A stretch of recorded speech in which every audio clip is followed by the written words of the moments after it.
월말 김어준의 김어준입니다.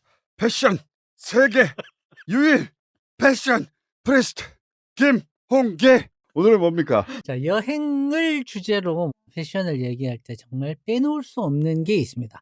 바로 여행 가방이죠. 여행 가방. 여행용 가방의 분야에서 너무 잘 나가는 브랜드가 하나 있습니다. 리모아라는 브랜드가 있는데 독일 놈들이 만든 거. 맞아요. 그래서 쌀덩어리. 이 브랜드를 맞죠. 알루미늄.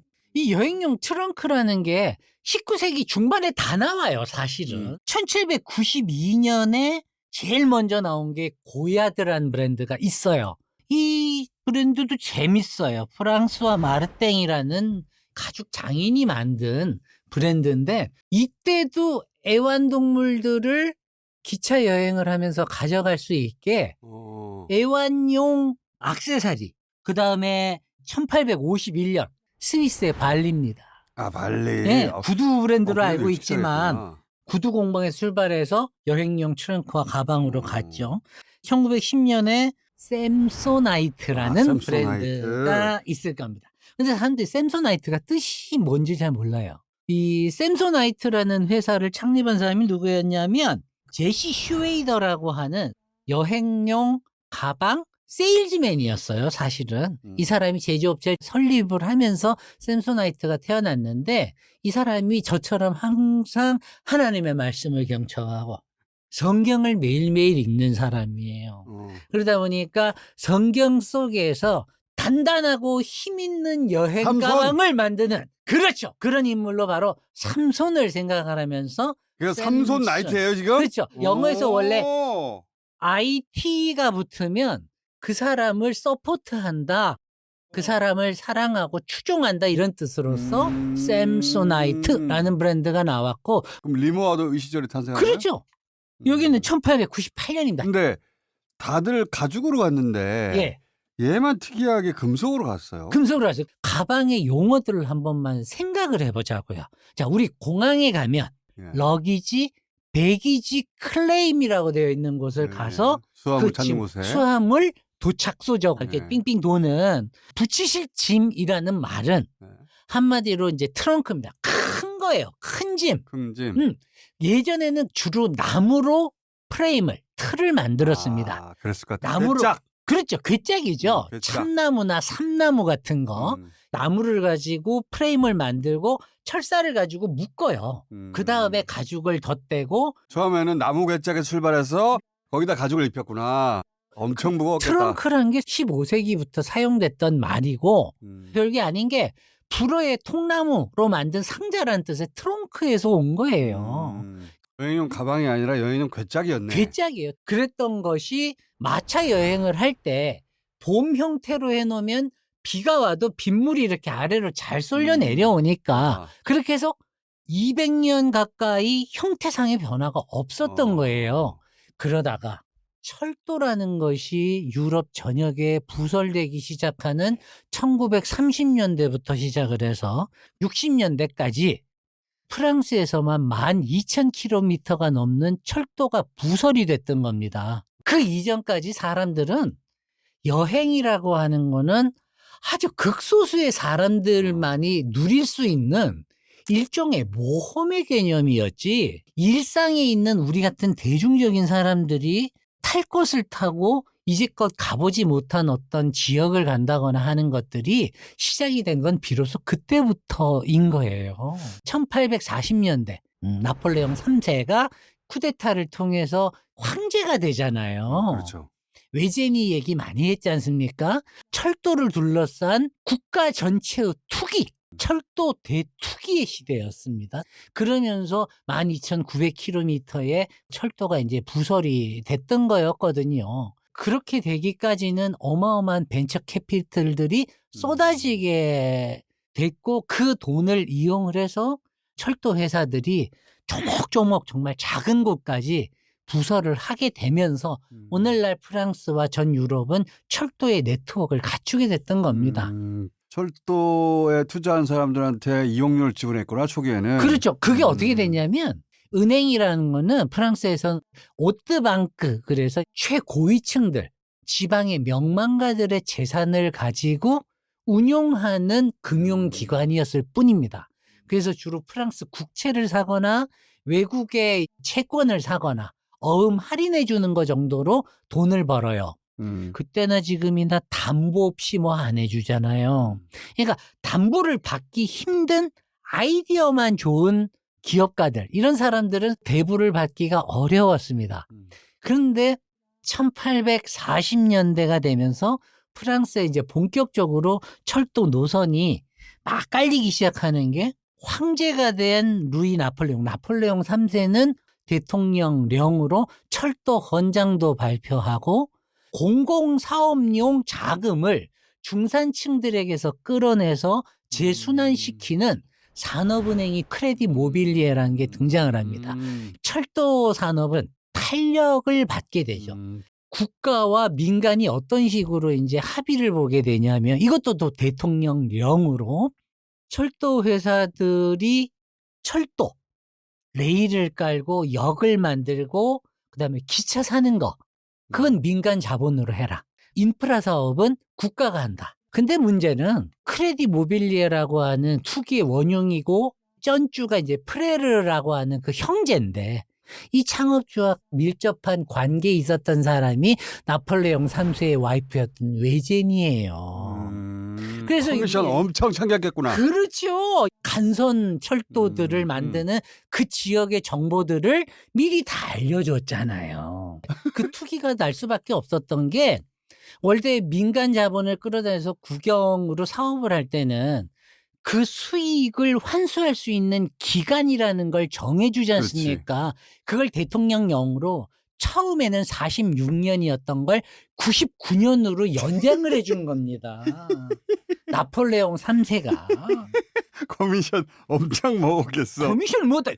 이 철도가 와라락 깔리게 됐고. 그렇게 됐죠. 그리고 대중들은 저렴해진 교통비, 도를 쓰는 사람들 입장에서는 규모의 경제가 나오니까 그렇겠죠. 어마어마한 이용자들이 들어오고 그렇죠. 그러면서 이제 그 사람들 돈을 벌고 그리고 네. 대중들은 기차를 타고 여행을 다니기 시작하고 그렇죠. 그러니까 권력이 자기 이권을 위해서 시작한 일이긴 하지만 네. 그로 인해서 기차 덕분에 대중들의 여행이라는 게 가능해졌고 그게 유럽 전역으로 퍼져나가자 그렇죠. 가방 산업이 막 크게 난리가 난 거죠. 왜냐면 외제니도 기차를 타고 40일 여행을 가고 이러니까 기차 여행이라는 것이 대중화가 되고 여행이라는 하나의 라이프 스타일 자체가 사회적으로 제도화가 되면서 단기 여행, 장기 여행 점점 세분화되겠죠. 그래서 단기 여행을 갈 땐 뭘 갖냐? 카펫백이라는 걸 들고 가게 됩니다. 카펫? 예, 카페트로? 카펫이요. 카펫으로 만든 가방을 이게 들고 가게 됩니다. 워낙 나무로 만든 가방이 무거우니까 카펫으로 만든 가방을 들고 가게 되죠. 베르톨트 볼체라고 하는 독일 화가가 그린 기차를 타고 가는 한 여성의 모습을 요 그림이 19세기 중반에 기차 여행에서 벌어지는 어떤 천태만상을 너무나도 잘 소개하고 있는 그림이라 제가 요걸 한번 소개하려고 합니다. 젊은 처자가 혼자 가방을 들고 여행을 하는데 그 옆에 카펫백이 보이시죠? 여기는 3등 칸입니다. 그러니까 여기는 난방이 잘 안 된답니다. 그래서 추워가지고 이 카펫백을 가지고 덮고 자기도 하고 그런 용도로 많이 쓰기도 했고요.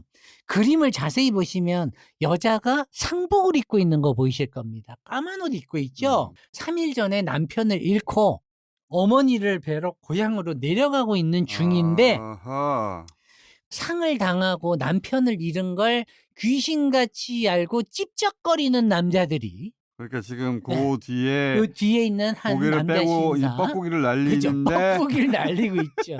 제가 고향에 땅이 좀 많습니다. 뭐 이러면서 예, 헛소리를 날리고 있는 부인 혼자 되신 것 같은데 예, 일종의 풍속화인데 요 옆에 이 가방이 바로 카펫백이다. 카펫백이고 유럽 애들이 기차 여행을 하면서 조금씩 깨달아갑니다. 여행이라고 하는 게 내 집에 있는 걸 다 싸들고 가는 거예요.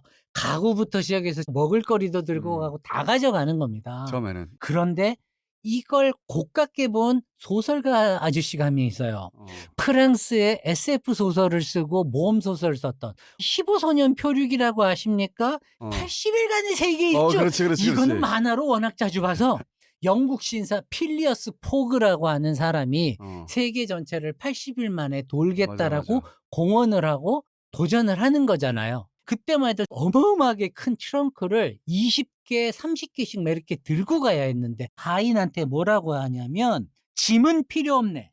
작은 손가방 하나만 있으면 돼. 거기에 셔츠 2벌과 양말 3켤레만 넣게. 자네도 마찬가지야. 왜냐면 가면 다 있어요. 도중에 필요한 물건이 있으면 그때그때 사면 되네. 그렇지. 이 소설에 나오는 바로 그 손가방이 단기 여행에 쓴 카펫백이에요.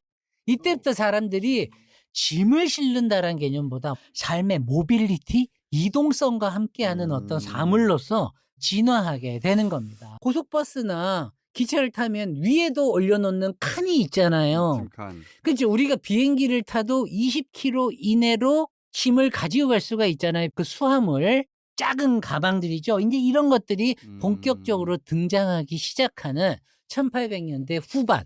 이때 이제 드디어 리모아가 탄생을 하는 겁니다.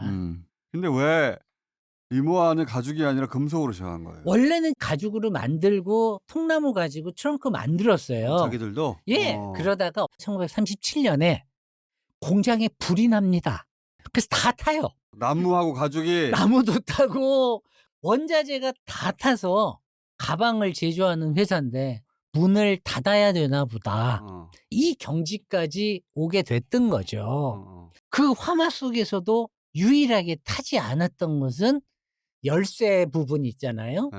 그리고 요 귀퉁이 부분에 이렇게 금속 부분만 닳지 말라고 달아놓은 알루미늄만 그대로 타지 않고 있더라는 겁니다. 불에 타지 않는 알루미늄 소재로 가방을 한번 만들어 보면 이참에. 어떨까요? 이렇게 됐던 것이죠. 야, 완전한 전화위복이네. 그렇죠. 남아있는 부품들을 쫙 모으고 요 재질로 그러면 나머지 만들어가지고 그렇겠죠. 가방 만듭시다. 그렇게 해서 1937년, 9년 요 사이에 연구를 해가지고 최초의 알루미늄으로 된 여행 가방이라는 것을 만들게 되죠. 근데 예쁜 걸 넘어서는 리모아만의 아이덴티티가 있나? 1898년에 이 회사 나왔을 때 로고를 자세히 보시면 리모아의 이 로고는 쾰른 대성당을 뒤에다가 그려놨어요. 초기에 예. 리모아가 쾰른 베이스 회사예요? 네, 쾰른에서 태어났던 회사입니다. 그렇기 때문에 쾰른의 랜드마크였었던 쾰른 대성당을 뒤에 모델로 하고서 이제 브랜드 로고를 만들었죠. 왜 그랬냐면 쾰른이라는 게 기술의 도시였거든요. 중세부터 시작을 해서. 쾰른 대성당을 가보신 분들은 알겠지만 뭐 거대한 대성당을 보고 정말 한동안을 바라보게 되잖아요. 600년 넘게 지었다는 그곳. 왜 이 사람은 쾰른 대성당이라는 하나의 아이콘을 자신의 로고로 썼을까, 초기에는. 왜냐하면 쾰른 대성당은 중세 시절에 인간이 누릴 수 있는 모든 건축 기술의 일종의 총화예요. 최고의 기술들이 결합이 된 거거든요. 뉴욕의 엠파이어 스테이트 빌딩 처음 등장했을 때 네. 사람들이 저 대단한 그 기술을 기술력. 보라 예. 하는 것처럼 쾰른 성당이 주는 느낌은 저기는 저런 성당을 지을 만큼의 기술력 있는 도시야. 도시입니다. 맞습니다. 13세기 이후로 고딕 성당들이 많이 지어졌는데 고딕 성당 하면 첨탑이 되게 높잖아요. 그 첨탑이며 목공이며 석공이며 장식 기술 이런 것들이 혼연일치가 돼서 그 작업이 되는 거예요. 근데 사실은 기술을 가지고 있는 사람들끼리 벽도 되게 많아서 의사소통도 잘 안 하고 자기가 가지고 있는 기술들을 공유도 잘 하지 않고, 그래서 고딕은 툭하면 지으면 무너지고, 그런데 쾰른이 뭘 했느냐, 오늘로 치면 열린 혁신? 이종 기술을 가지고 있는 장인들이 서로의 문을 열고 기술을 공유하고 대화를 하면서 일종의 지식 공동체를 만든 거예요.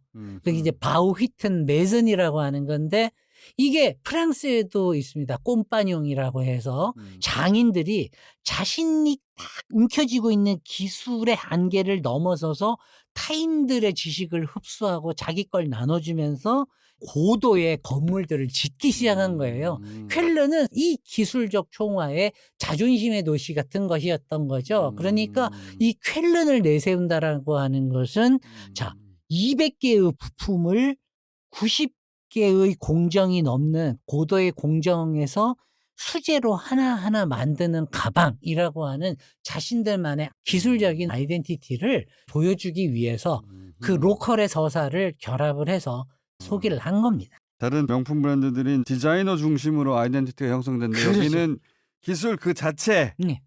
그 기술 그 자체가 상징이자 아이덴티티가 됐구나. 그렇습니다. 그루브 이거는 어떻게 생긴 거예요? 그렇죠. 그게 이제 융커라고 하는 독일의 상업용 비행기 제작사에서 만든 F-13이라는 비행기가 있었는데 그게 그루브 문양이 있었습니다. 거기서 따온 거구나. 예, 그런 산업 그 패턴을 가지고 와서 알루미늄에 적용을 해가지고 오늘날 그루브가 있는 리모아가 태어났던 거예요. 그때 가장 앞선 기술의 총화인 비행기 동체에 쓰였던 금속의 그렇죠. 문양을 가져왔다 또. 그런 식으로 기본적으로 기술에 민감했구나 여기는. 그렇죠. 하나 사봐야 되겠네. 그런가요?